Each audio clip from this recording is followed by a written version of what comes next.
Morning guys, how we doing? Today I'm going to be showing you the chuck. This is a beef chuck. We're going to be trimming it down. Out the beef chuck we will get mince, stew, braising steak. We'll first of all take the rest of the ribs off here. We cut this off the shoulder the other day.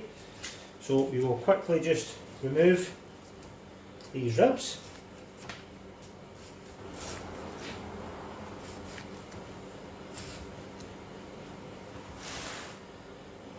And as if by magic, the ribs are all disappeared. So, from there, we'll take this piece off.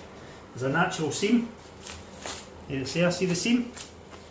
We'll go down this, and we will trim all this back for mince and diced steak.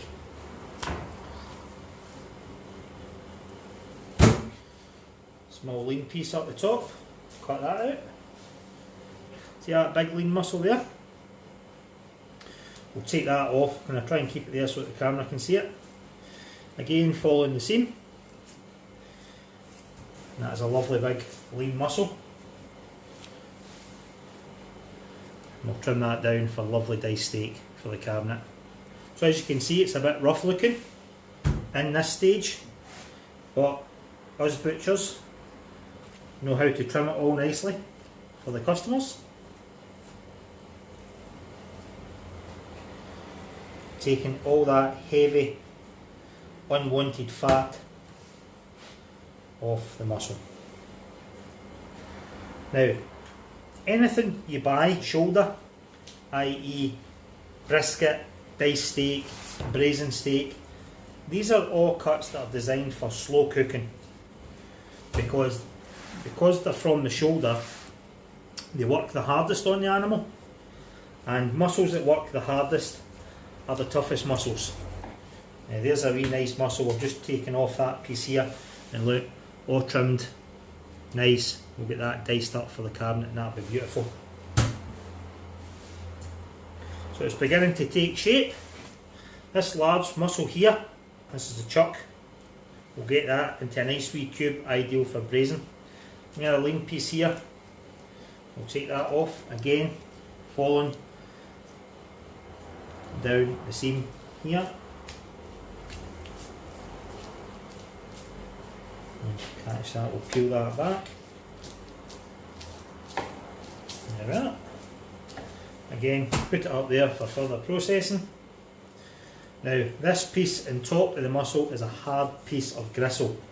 We must cut that out. It will not cook down, it will not render down like fat, and it will be really, really tough, and you can break your teeth on that. So we'll cut that out and that goes straight in the bin. I'm not sure if you can see it that way on the camera, but this kind of silver skin, that is real tough. You don't want that in any of your steaks.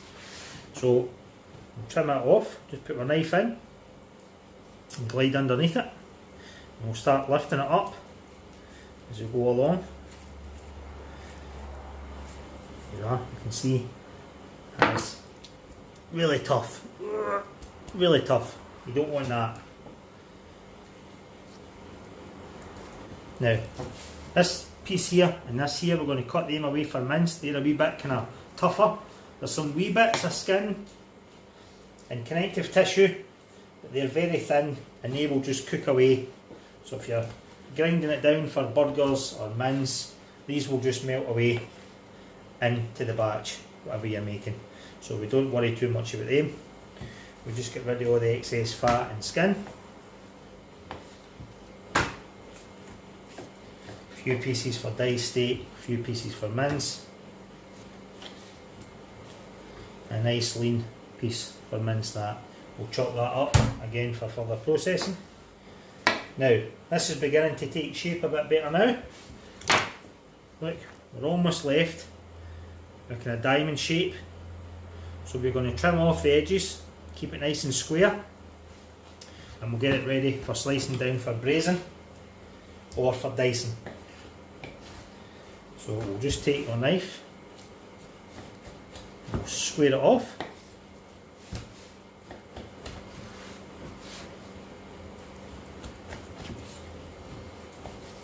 Now, how about that? That is beautiful.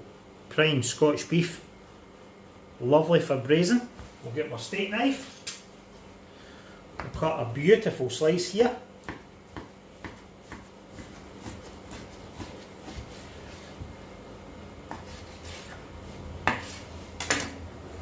Now, how about that for a Sunday dinner? Slow cooked. Again, this is a hard working muscle, so we need to slow cook it so it breaks down the fibres in the muscle, making it lovely and tender. So like I say, we'll get this diced down, we'll start trimming it all the way down. Again, getting rid of all the big bits of fat, and that goes towards making my sausages. Lovely lean slices, look. We'll get that diced down for the cabinet for diced steak, which we're doing right now. Beautiful, lovely. Scotch beef, at its best,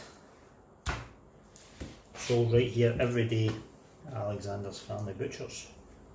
We would like, over the course of the next 6 months, to show you lots and lots of different dishes you can cook with inexpensive products. The idea is to show you that you can utilise the whole animal, nose to tail, and give your family delicious dinners, like I said, fit for a king. When we were growing up, we always used to have casseroles, stovies, things like that, because we all worked different shifts. I had 2 sisters and they worked different shifts. I was out to work, my dad was working. My wee mammy made delicious handmade soup, stovies, casseroles, pasta dishes, pork chops. It was all good stuff, but they were all dinners that were easily prepped the night before or that morning, and dinners that could be reheat later when we were all in at different times. And if you can save yourself time and save yourself money, then it's a no-brainer.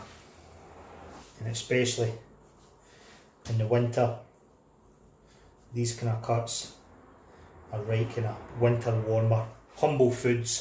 You know, casseroles, nothing better than coming in a wet day and your wife or your mum or your dad or whoever's the cook in the house has made a lovely big pot of stovies or casserole. Oh, you get yourself a big crusty loaf from Morrison's, big tiger crusty loaf, half a pint of Lurpak on each slice, because you're cutting down of course, and you dip it into the gravy and the sauce. Oh. Now, leave any comments on the videos, whether you like it, whether you dislike it, who cares, freedom of speech and all. Any ideas, any things you would like me to show you how to do. A couple of years ago we started some butchers classes, and a lot of people were interested in chickens, how to break down a chicken, how to cut it up, how to cook it. So we'll definitely get some videos done for that. And any other ideas you can think of, because this is why we're here, guys. This is why we're in the high street, so that you can walk in and ask your butcher any question you wish, and hopefully he'll be able to tell you, especially when it comes to quick cuts of meat. Are best for slow cooking, quick cooking, you know. So come in and ask your butcher, he'll advise you on what meats to buy for what dishes. And remember, I didn't get this belly with eating salads, so I have tested loads of products out there. Never trust a thin butcher, that's my motto. Look at the size of this pile, look. All that for that one shoulder. We'll leave this for braising steaks for the cabinet. Beautiful big piece. We've got a great big pile of diced steak for our cabinet. This front ladder, Jacob's ladder, you call this piece, the kind of ribs we took out first. We'll get it sliced down for burgers. It makes absolutely gorgeous burgers. It's got the perfect balance of fat to lean. Chop that up, put it in my burger pile. And you need fat any processed meat like burgers, sausage, you need fat in it. It keeps it nice and moist, but above all, it gives you all the flavour you need. Fat is flavour, people. Now, with a processed meat like a burger and a sausage, you can obviously cut the fat out, but you don't need to. If it's done properly and the right mix of lean, it'll be delicious.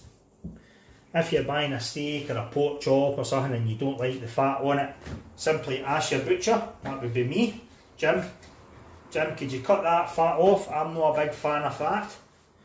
Or, in an ideal world, go home and cook it with the fat on it, get the flavour in the meat, and then once it's cooked, put it on your board and chop it up, chop it off so that you're not eating it on your plate. Now, look at that, guys, look. Then I'll just lift this so that we can see a wee bit better here. We've got a beautiful pile of diced steak. We've got our braised steak, our burgers, our trim for sausage, and our minced trim. All for that one cut. Now that's great. So remember, shop local, and shops will stay local, guys. Ta-ta for now.